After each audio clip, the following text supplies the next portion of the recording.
What's going on, everybody? Mortem here, this time bringing you a leadership build for the Outer Worlds.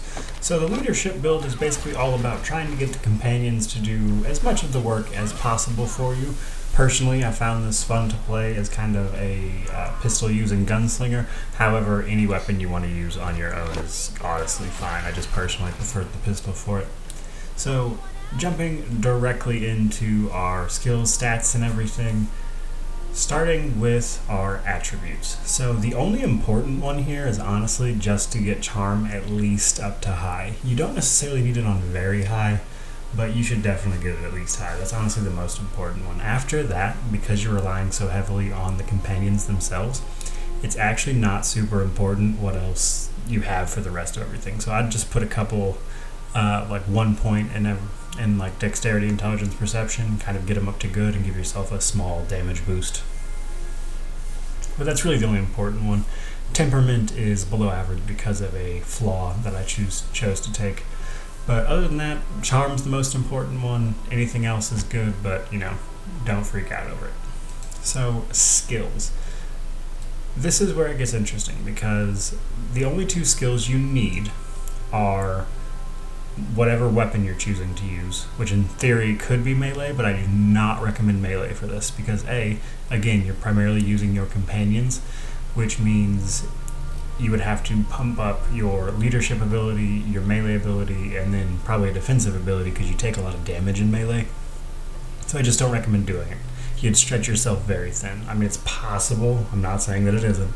It's just unnecessarily difficult and you're kind of kneecapping yourself. So personally, I recommend just picking one of the ranged weapon specializations and going from there. Again, personally I prefer handguns, but long guns and heavy weapons would work fine as well. So primarily we're focusing on leadership and range. Those are what we need to do our damage. So inspiration, because we're using our companions of course, is the most important one. Now, we're going to put points into leadership until one of these hits 50, and then we have to specialize. So, determination gives companion health, whereas inspiration gives companion damage. Now, personally, I found right around 40 to be a sweet spot for companion health, and that is even on the harder difficulties. So, everything you're seeing me do now is on hard difficulty. Honestly, like 40 is fine. All the other stuff, especially the bonuses over here on the side, they give your companion health when you do something, which is nice. It'll definitely help keep them alive, but it's totally not necessary. Now, inspiration is, of course, our primary damage for our companions. So, the 20 perk will give us the ability to tell the companions to do special attacks. 40 gives our companions extra armor rating. 60 gives the skill bonus that our companions give a 100% boost. So for instance, Parvati gives you engineering. That'll double when you hit 60 of this. At 80, you hit the extra crit chance when your companions kill an enemy. And lastly, which I do not recommend getting actually at the master tier, when your companions kill an enemy, all your companion ability cooldowns are dropped by 20%. So this is actually, the 100 perk there is actually kind of useless because it becomes redundant with several of our perk choices later. So I don't recommend getting that. And then of course we have our chosen weapon specialization, which makes using that weapon easier and is pretty straightforward. After that, I recommend either speccing into dialogue or stealth because I just find that kind of fits this build thematically pretty well. I chose stealth. My idea being that, I could send them out to do things and then I could sneak around in the background, that kind of thing. Now, alternatively, you could totally play this as you're a really smooth talking person, or you can just use your overall charisma to encourage these guys to do it while retaining your own personal charisma through the dialogue option. Now, honestly, I don't want to say I don't recommend putting these past 50 or 60, because they definitely have some good perks. There's some good options that, like having a lie, for instance, at 100 specifically, opens up some pretty cool options as far as conversations go. However, the vast majority of these choices throughout the game are 60 and below. So it's just kind of hard to justify pumping so much into one skill for like a handful of checks, like literally less than 5 towards the end of the game. But again, something you can do. And I do kind of like the role-playing option for the dialogue tree. But personally, I preferred to just bump this up to the point where I knew I could pass most of them and kind of still feel like I'm a bit of a silver tongue convincing my companions to do things, as well as then dump everything into stealth and really feel like I'm doing the things I like to do in video games. But there you go, guys, kind of what we're looking at for skills. Now, perks. Perks are actually pretty easy. We only need a few of these for our companions, and then we can kind of choose whatever we want from there. So on tier 1, there's actually only 2 that we need. We need precision, which gives us 15% companion crit chance, which is great. And then we want deadly demonstrations. This gives us extra experience when our companions kill an enemy. So we get normal experience when we kill an enemy, and then when our companions kill one, we get an extra 50% XP. Those are the only 2 we need from tier 1. In order to get to tier 2, you need 5. So beyond that, I recommend picking something like toughness, slow the world, quicken the dead's pretty good, extra carry capacity is not bad, resilience pretty good for the extra armor rating, just kind of anything really. The only thing you need is deadly demonstrations and precision. Now tier 2, we actually need several of these abilities. So we want We Band of Brothers, which is going to give us a 25% chance to reset a companion ability cooldown on each critical hit. Then we want Tag Team, which gives us a 25% chance to reset a companion ability when we use the other companion's ability, because we can have 2 with us. Then there's Rolling Thunder, which gives a 20% companion ability cooldown for every time you kill an enemy. And honestly, I just like Harvester. It gives you 15% health when you get a kill.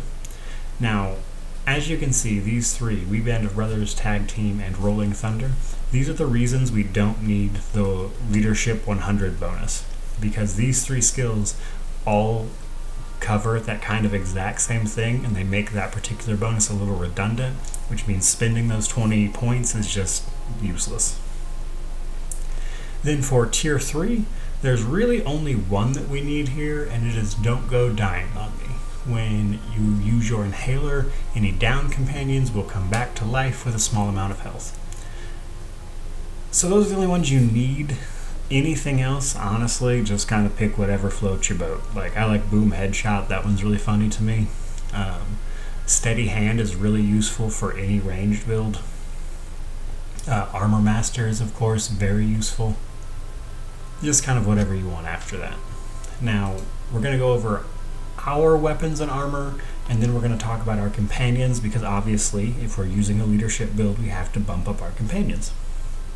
So when it comes to weapons, again, I wanted to use handguns for this, so I found that the Bolter Pistol 2.0 that I could mod is pretty much where I wanted to be. All the unique pistols weren't really that great for me personally. Now there is a really cool unique you can get pretty early in the game, which is this one, Irion's Flintlock. This is actually really good towards the start until you can find the better Bolter Pistol 2.0. So from there, talking armor, for the headpiece, the best for this is actually A Nice Hat, which you can just find in the Abandoned Church on Monarch. This gives us plus leadership skills as well as persuade, and it fits this build perfectly. And then for our armor, pretty much anything that you can get the Silver Tongue kit on, or anything that just passively gives you extra leadership skills, is going to be totally fine. You don't need to go too crazy here. So with our stuff out of the way, it's time to talk about companions. So when we scroll over here to each companion and we look at their inventory, don't worry too much about their inventory. So you can specialize any companion to do anything you want. So if you want your companion to be a heavy machine gunner, if you want to do melee, literally any companion can do any play style as far as combat goes. Go crazy. Now the 2 things that are paramount when it comes to this build as far as setting up your companions are the setting up your AI, which you just click on this little character badge over here, and then you can set up their AI behavior to match whatever kind of combat style you want them to use. And then we have the companion perks. Now, only this little 3 highlighted perk set is unique to that companion. All of the others, excluding Sam, are completely the same. Sam has a couple unique ones because he's a kind of unique companion, because, you know, he's a robot. But beyond that, every other companion's main perk tree is exactly the same. So if you want a companion to be a ranged person, obviously you want to pick up the ranged perks like Fine Aim, Jazz Hands, stuff like that. Now, the only one that I would say is 100% necessary on regardless what companion you're using is Echoing Thunder. Chance of immediately resetting the companion's ability when they get a killing blow. So if your companion kills someone, they get a 20% chance to just straight up reset their ability, and their abilities do tons of damage. And then, as you can imagine, with all of those combined perks from earlier, we're just constantly refreshing their companion ability, which is like the best part of this build. So again, going over it, these are pretty much all the same, so just pick 2 companions you like, pick 2 companions that give you the perks you want, the bonuses I mean, like Nyoka gives Lie and damage to creatures if you get that perk. Then Felix gives plus to Persuade. So basically just kind of pick the one that gives you the thing that you want as far as skill bonuses and then go from there.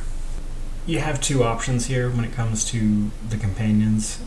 Yes, technically each of them gives you a bonus to something, so if you really wanted to, if you knew what the skill check was that was coming up, you could then go back to your ship, get the appropriate companion that gives you plus 10 or whatever to that particular skill, and then go back to what you were doing.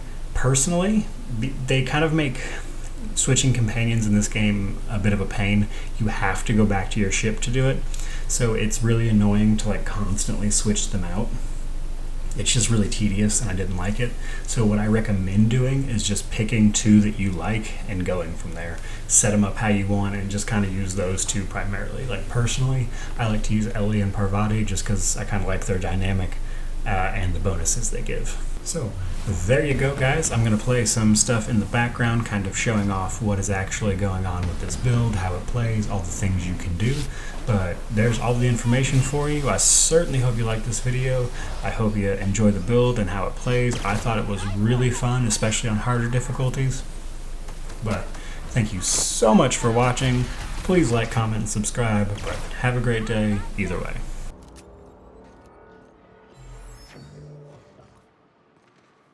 Think they left anything? Here I go!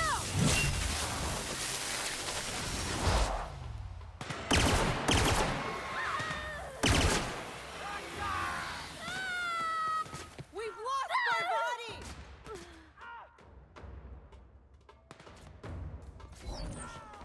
That's the last of him.